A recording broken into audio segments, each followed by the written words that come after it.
படித்திருக்கின்றோம். முதலாவதாக நாங்கள் 3 அடிப்படைகள் என்ற நூலை நாங்கள் படித்தோம். அது நீண்ட நாளாக, அது கொஞ்சம் விரிவான ஒரு புத்தகம், அதை நாங்கள் படித்தோம். அடுத்ததாக 4 சட்டங்கள், 4 பொது சட்டங்கள் என்ற சிறுநூலை நாங்கள் சென்ற வாரங்களில் படித்தோம். அதில் நாங்கள் 3 அடிப்படைகள் என்ற சுருக்கம், நாங்கள் என்ன கபூரில் கேட்கப்படுகின்ற 3 கேள்விகள் தான் 3 அடிப்படைகள் படித்தோம். கபூரில் என்ன கேள்வி? மன் ரப்புக்க வமா தீனுக்க வமன் நபியுக்க, உன்னுடைய ரப்பு யாரு, உன்னுடைய மார்க்கம் என்ன, உன்னுடைய நபி யாரு. அதுல மன் ரப்புக்க, உன்னுடைய இறைவன் யாரு, அல்லாஹ். அதோடு சம்பந்தப்பட்ட சில சட்டங்களை கொண்ட நூல் தான் இந்த 4 சட்டங்கள், 4 பொது சட்டங்கள் என்ற இந்த நூல். இதுல ஒரு அடியான் அல்லாஹுவ வணங்குறதுல, தன்னை படைத்த இறைவனை வணங்குவதிலே அவன் செய்கின்ற பிழைகள் அப்படின்னா, அல்லாஹுவ ரப்பாக ஏற்றி விட்ட அப்புறம் என்ன செய்யற, அல்லாஹ்வுக்கு இணைகளை வைத்து அல்லாஹுடைய மார்க்கத்தை விட்டும் வெளியே செல்லக்கூடிய நிலைமைகளிலே இருக்கின்ற அந்த ஷிர்க்கை எச்சரிக்கின்ற ஒரு புத்தகமாக தான் இந்த நூல் இருக்கின்றது. எனவே நபி ஸல்லல்லாஹு அலைஹி வஸல்லம் அவர்கள் நபியாக அனுப்பப்படுகின்ற நேரத்திலே அந்த இருந்த சமூகம், அந்த சமூகத்திலே எவ்வாறு ஷிர்க் இருந்ததோ அதே மாதிரி தான் இன்று இஸ்லாமிய சமூகத்திலும் இந்த ஷிர்க் நுழைந்திருக்கின்றது என்பதை இந்த நூல் தெளிவுபடுத்தி கொண்டிருக்கின்றது. அப்படித்தானே? நபி ஸல்லல்லாஹு அலைஹி வஸல்லம் அவர்கள் நபியா அனுப்பப்படுகின்ற நேரத்தில் அந்த சமூகம் ஒன்றுமே அறியாத கல்லையும் மண்ணையும் வணங்குகின்ற ஒரு சமூகமா இருந்தார்களா? இல்ல. அந்த சமூகத்துக்கு ஏற்கனவே ஒரு நபி வந்திருக்கின்றார். யார்? இஸ்மாயில் அலைஹிஸ்ஸலாம் அவர்கள். நபி இஸ்மாயில் அலைஹிஸ்ஸலாம் அவர்கள் அரேபிய தீபகற்பத்திலே அந்த இஸ்லாத்தை அவர்கள் போதித்தார்கள். அந்த காபா அல்லாஹ்வுடைய ஆலயம் கட்டப்பட்டு, அந்த காபா கட்டப்பட்டு இஸ்லாம் மார்க்கம் அங்கு போதிக்கப்பட்டு அந்த இஸ்லாத்தின் போதனைகளிலே உருவான ஒரு சமூகம் தான் அந்த அரபு சமூகம். ஆனால் அந்த அரபு சமூகத்தில் என்ன நடந்தது? காலப்போக்கிலே அப்படியே சிலை வணக்கம் உருவாகியது. ஷிர்க் அம்ர் இப்னு லுஹை என்று சொல்லக்கூடிய ஒருவன், அவன் என்ன செஞ்சான்? அந்த சமூகத்தில், அரபு சமூகத்தில் சிலை வணக்கத்தை உருவாக்கி அவர்கள் என்ன செய்தார்கள்?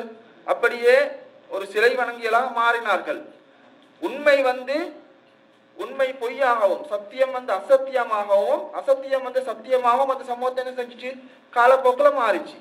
அப்படி என்ன, அல்லாஹுவை மாத்திரம்தான் இறைவனா வணங்க வேண்டும் என்றது அவர்களுக்கு ஒரு தவறான கொள்கையாகவும், அல்லாஹ் கடவுள்களை வைத்து வணங்குகின்ற கொள்கை சரியானதாக மாறிவிட்டது அவர்களிடத்துல.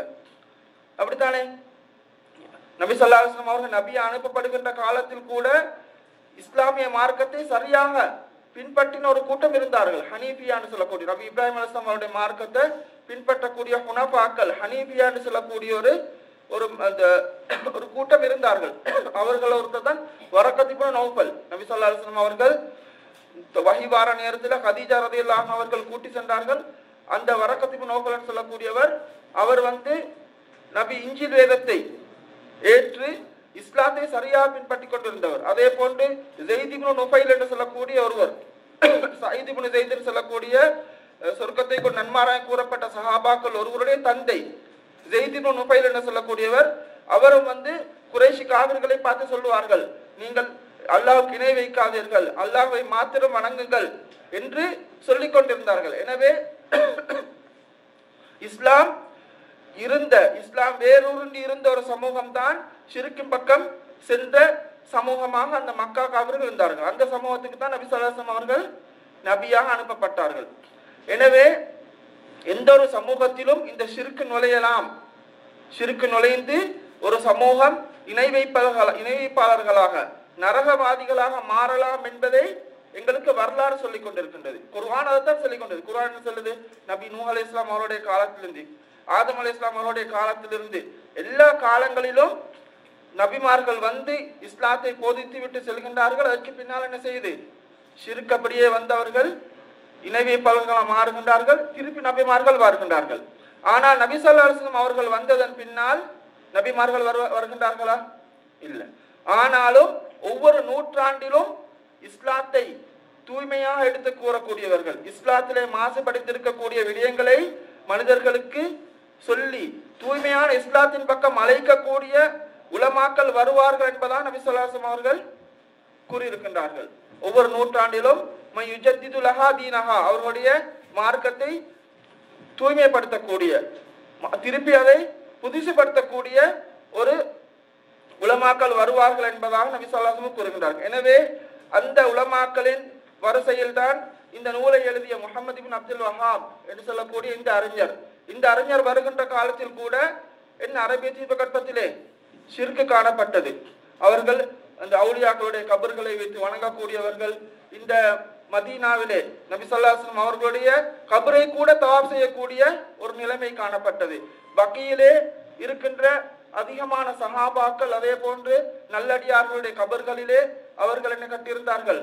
தர்காக்களை கட்டி அதை வணங்கக்கூடிய ஒரு நிலைமை காணப்பட்டது.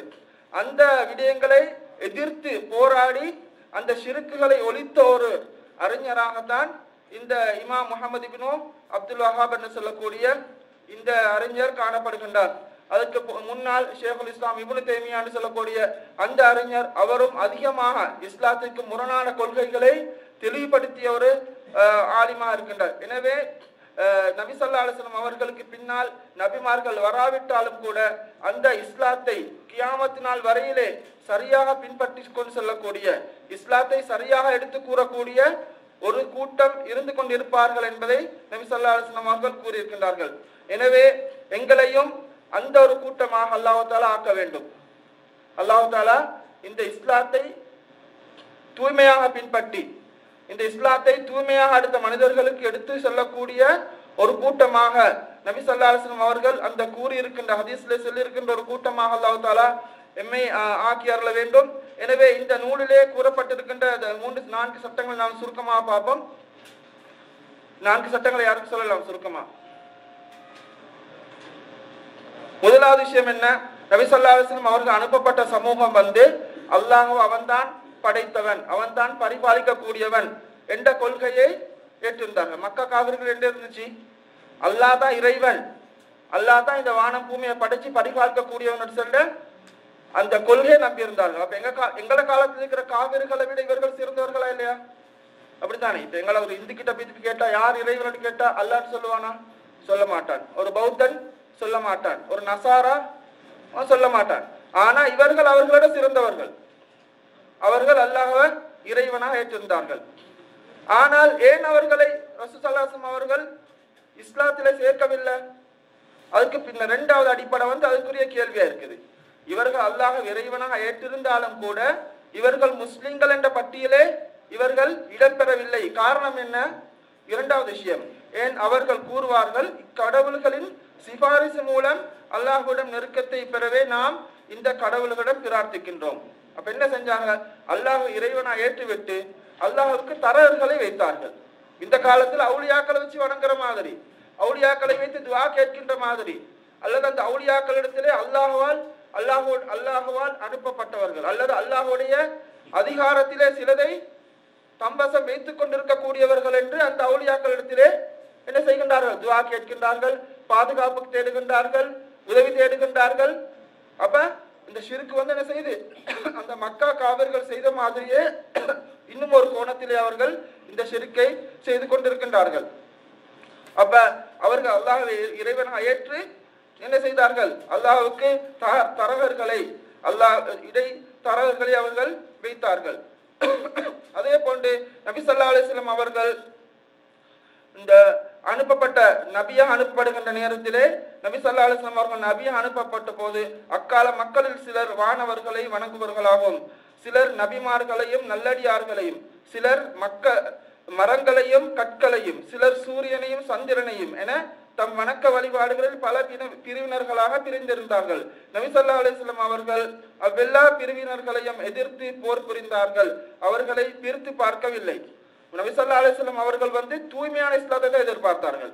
அப்ப நீங்க அல்லாஹ் ஏற்றிருக்கீங்க, நீங்க கொஞ்சம் இருங்க, உங்களோட சின்ன பேச்சுவார்த்தை, அடுத்தவங்களை பார்ப்பேன், நான் கல்லையும் மண்ணையும் வாங்கக்கூடியவன் அவனோட தான் முதல்ல யுத்தம் செய்யணும். அப்படியே நபி ஸல்லல்லாஹு அலைஹி வஸல்லம் சொல்லல. யாரெல்லாம் இஸ்லாத்தின் அல்லாஹ்வுடைய அதிகாரத்திலே அல்லாஹ்வுக்கு இணை வைக்கின்றார்களோ எல்லோரையும் ஒன்றாக பார்த்து என்ன செய்தார்? நபி ஸல்லல்லாஹு அலைஹி வஸல்லம் அவர்கள் எதிர்த்து யுத்தம் செய்தார்கள்.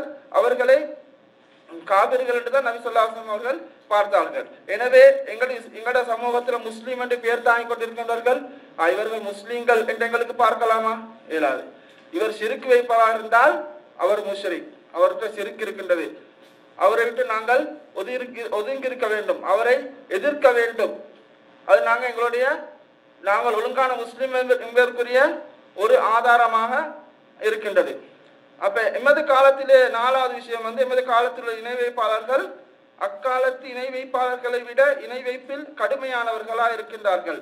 முன்னையவர்கள் இன்பத்தில் இணை வைப்பார்கள், துன்பத்தின் போது நேரடியாக அல்லாவிடம் கேட்பார்கள். எமது காலத்து இணை வைப்பாளர்களோ இரு நிலைகளிலும் இணை வைக்கின்றார்கள். அப்படித்தானே?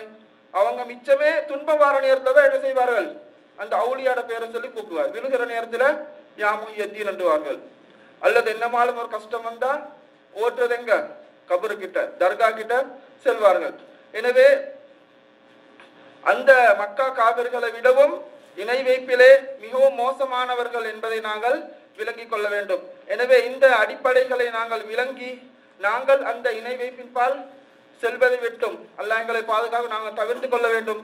அதே போன்று அந்த இணை வைப்பில் இருக்கின்றவர்கள், அந்த ஷிர்க்குகளை செய்து கொண்டிருக்கின்றவர்கள் அல்லது அப்படியான கருத்துக்களை கொள்கைகளை நம்பி இருக்கக்கூடியவர்களுக்கு நாங்கள் சொல்லி அதை நாங்கள் தெளிவுபடுத்தி அவர்களை தூய்மையான இஸ்லாத்தின் பால் அழைப்பதற்கு அல்லாஹ் அனைவருக்கும் வரப்புரிவானாக.